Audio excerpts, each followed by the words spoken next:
छोरा छोरी बहुत हो गया जोरा जोड़ी, नहीं करेंगे प्यार वाली बात। खूब पियेंगे देसी दारू, चाहे कितनो लागे भारू, करेंगे हम पार्टी सारी रात।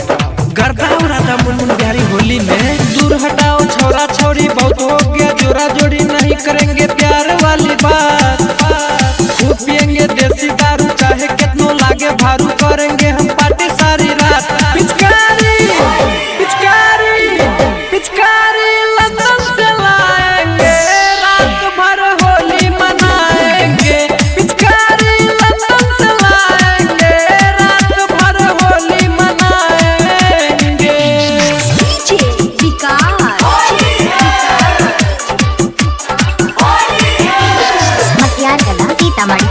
Recording by Sapna music.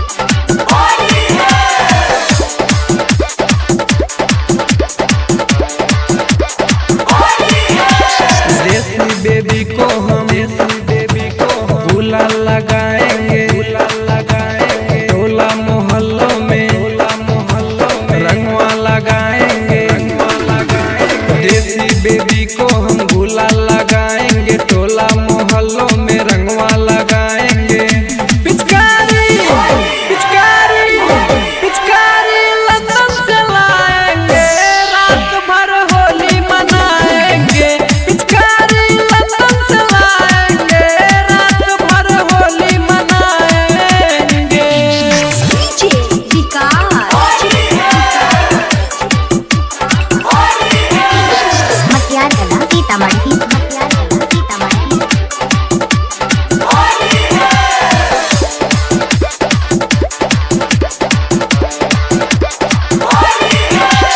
सारी के स्टाइल में ठुमका लगाएंगे।